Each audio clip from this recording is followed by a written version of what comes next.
दोस्तों, स्वागत है आपका आपके अपने channel C S Joshi sir में। धनस्य सदुपयोग, इस पाठ को पढ़ने के बाद हमारे पास है पेज नंबर 28 पर आकलन पृष्ठम।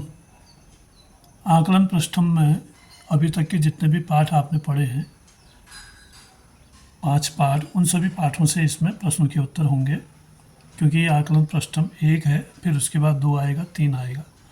यहाँ तक के पाठों के जो खास प्रश्न है वो यहाँ पर दिए गए हैं। और दोस्तों, ये भी आपको ध्यान रखना है कि परीक्षा में इससे कई प्रश्न दिए जाते हैं, तो अगर आप इसको समझ लेते हैं, याद कर लेते हैं, तो आपके लिए परीक्षा में अंक बढ़ाने के लिए ये बहुत उपयोगी साबित होगा। तो आइए देखते हैं। दोस्तों, एक बात और कहनी है, वीडियो तो आप देखते हैं लेकिन लाइक बहुत कम करते हैं। लाइक करिएगा और शेयर भी करिएगा अपने दोस्तों में, और आपको किसी पाठ पर वीडियो चाहिए तो वो भी आप कमेंट करके बता सकते हैं। तो दोस्तों देखिए, पहला प्रश्न है, पद्येषु रिक्त स्थान ने पूर्यतः। ये जो पद्य है इसमें रिक्त स्थानों की पूर्ति करनी है। अभी पहले किसी पाठ में आया हुआ पद्य है, तो यहाँ पर दिया गया है यस्य ... तोषदायिनी। यस्य मैंने जिसकी, तोषदायिनी मैंने सुख देने वाली, संतोष देने वाली। और फिर यहाँ पर खाली स्थान है पुण्यवाहिनी, पुण्य का वहन करने वाली। यत्र, फिर खाली स्थान है गंगा याति, और फिर ये है विभाति। तो दोस्तों, ये जो पद्य यहाँ पर दिया गया है, यह जो हमारा पहला पाठ है धन्यम भारतवर्षम वाला, उस पाठ से लिया गया है।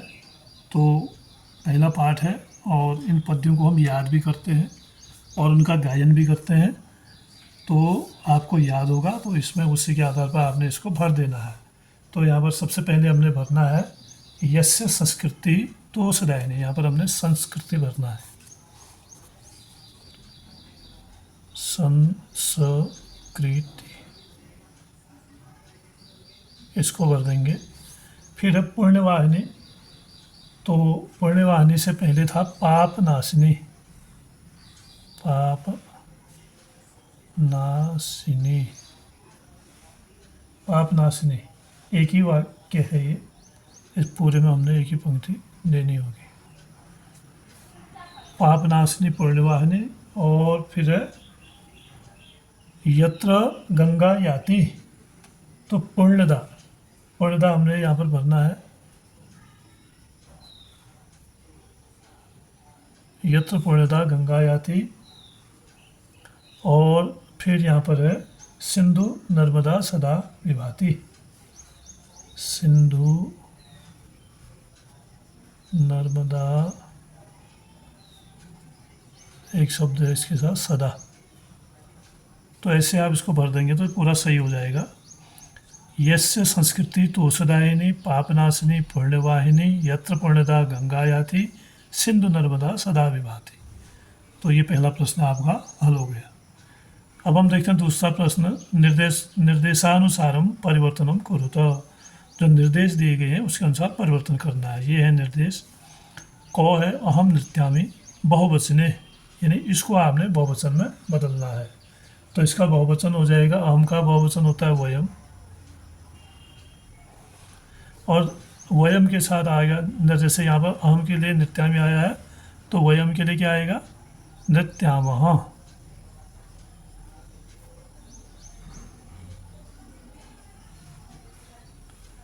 आपने सतौते तुम युवाम युवम अहम आवाम वयम ऐसे पढ़ा होगा कर्ता, और क्रिया पढ़ी होंगी पठति पठत पठन्ति पठसी पठत पठत पठामि पठाव पठामः, ये तो यहाँ पर आएगा नृत्यामः। फिर है त्वम पठसी, इसको भी बहुवचन बनाना है। त्वम का बहुवचन होता है यूयम, यानी इसका मतलब हुआ तुम सब। और अब यूयम के साथ क्या आएगा, पठथ, जैसे पठसी है यहाँ पर, तो यहाँ पर आएगा पठथ। फिर है युवाम क्रीडतः, ये द्विवचन में है, युवाम, त्वम युवाम यूयम ऐसे होता है। तो युवाम द्विवचन में है, तो यहाँ पर हमने एक वचन बनाना है। तो त्वम आ जाएगा। युवाम का क्या होता है? त्वम।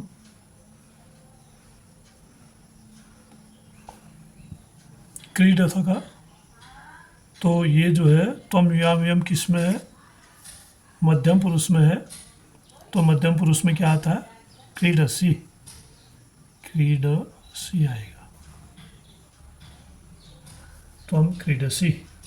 फिर है आवाम गच्छावह, तो ये भी द्विवचन में है उत्तम पुरुष का, तो हमने इसका भी एक वचन बनाना। आवाम का एक वचन होता है अहम, और आवाम का एक वचन हुआ अहम, और गच्छाव है तो आ जाएगा गच्छामि। तो यहाँ पर आपके दो प्रश्न हल हो गए आकलन प्रश्न में। तीसरा प्रश्न है अर्थम लिखतः, इनके आपको अर्थ बताने हैं। ग्रामस्य हो गया गांव का, गांव, ये जो शो लगा है इसका अर्थ होता है का। ग्रामस्य मने गांव का। फिर है अस्माकं मने हमारा। फिर है आनयंती, आनयंती मने लाते हैं, बहुवचन में है ये आनयंती।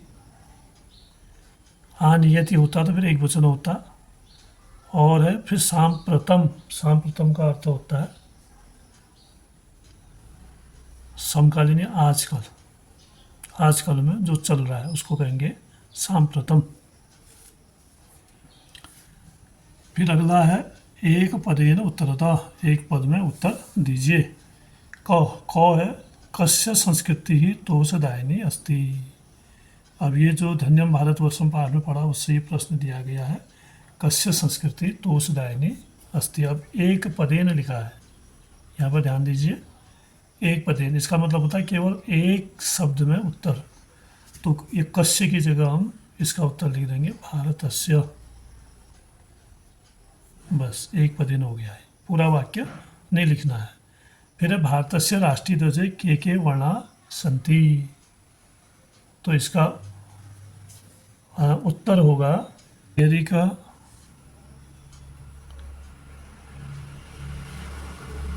श्वेत,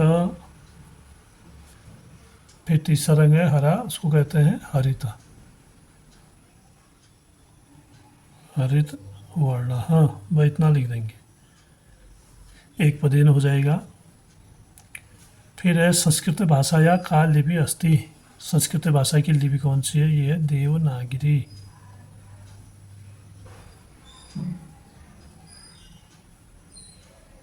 देवनागरी यहाँ पर हम लिख देंगे लिपि।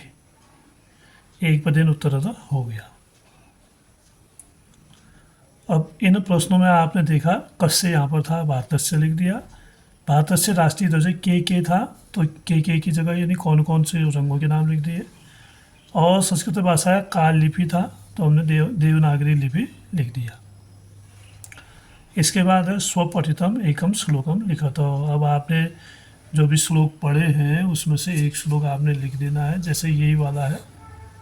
अब ये तो किताब में दिया है, इसको आप लिख नहीं सकते हैं। इसके अलावा जो दूसरा है या उसके बाद जो सुभाषित है, कहीं से भी पाठ से अपना एक श्लोक आप लिख सकते हैं।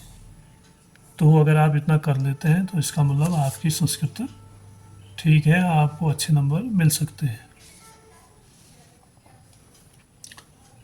दोस्तों इसके साथ आगे दिया है बाल प्रश्नम। अब हम बाल प्रश्नम में जाएंगे। बाल प्रश्नम में देखते हैं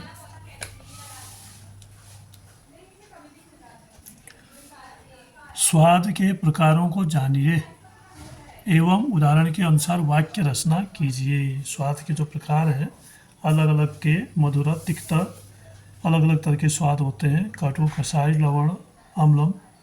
तो इनको समझते हुए हमने वाक्य बनाना है। यहाँ पर आपको वाक्य यहाँ दिया गया है, जैसे रसगोलकः मधुरः, रसगुल्ला कैसा होता है? मीठा होता है। तो इसका वाक्य होगा रसगोलकस्य रुचि मधुर अस्ति। तो इसका वाक्य बनाया। अब ऐसे दिया गया है मरीचिका तिक्त दूसरे नंबर पर, यहाँ से हमें शुरू करना है। मरीचिका कैसी होती है? तिक्त होती है। तो इसका बनेगा मरीचिकाया रुचि ही तिक्त अस्ति। मरीचिकाया रुचिः तिक्तः अस्ति। फिर है कारवेल्लम कटु, कारवेल्लम रुचि कटु अस्ति। कारवेल्लम रुचिः कटुः अस्ति। फिर है आम्लकम कषाय, आंवला कैसा होता है? कषाय होता है। तो अम्लिका, इसको हम लिखेंगे अम्लिका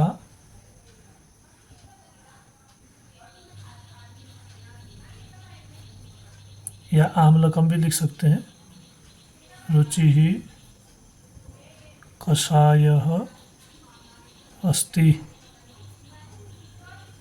फिर है लवणम, तो लवणम रुचिः लवणः अस्ति।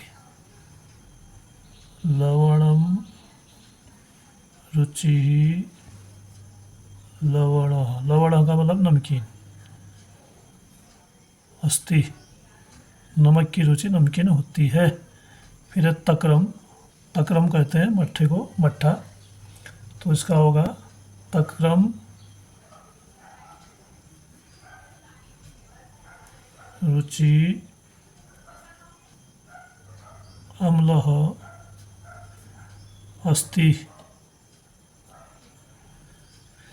फिर है आम्रम,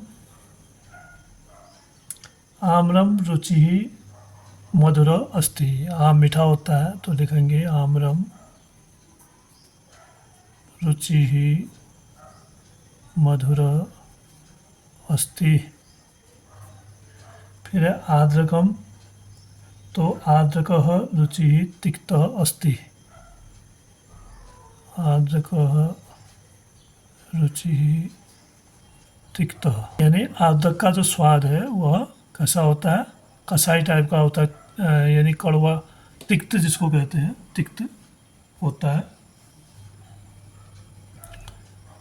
फिर है ब्राह्मी, जैसे ये आपने देखा यहाँ पर मरीचिकाया रुचि तिक्त अस्ति, तो ऐसे ही आर्द्रक भी, जैसे मिर्च का स्वाद होता है वैसे अदरक का भी होता है, तो आर्द्रक रुचि तिक्त अस्ति लिखेंगे।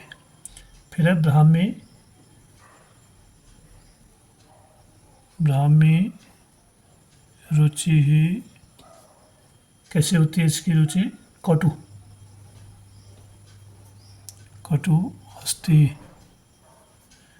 फिर है दधि, तो इसके लिए हम लिखते हैं दधि रुचि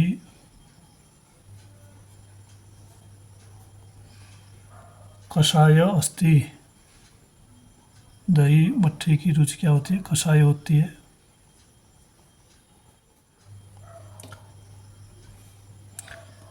फिर है शाकम, तो शाकम रुचि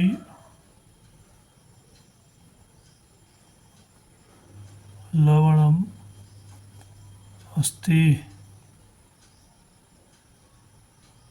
लवण होगा, लवण अस्ति। अंतिम है अम्लिका, तो लिखेंगे अम्लिका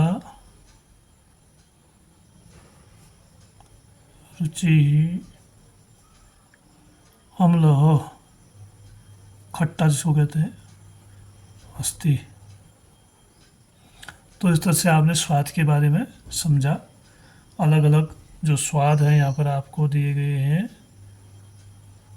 11 तरह के वस्तुओं के स्वाद जानने का अवसर आपके पास यहाँ पर है। आप इनको समझें और याद कर लें, और अपनी उत्तर पुस्तिका में इस तरह से इसको आप हल कर सकते हैं, बाल प्रश्नम को भी, आकलन प्रश्नम को भी। तो दोस्तों, वीडियो अगर आपको पसंद आई तो लाइक करिएगा, शेयर करिएगा, और सब्सक्राइब जिन्होंने नहीं किया है, जिन्होंने किया है उनका धन्यवाद, जिन्होंने नहीं किया है तो वो सब्सक्राइब भी अवश्य करें, ताकि जो भी वीडियो बने वो सबसे पहले आपके पास पहुँचे। तो आज का वीडियो पार्ट इतना ही, धन्यवाद।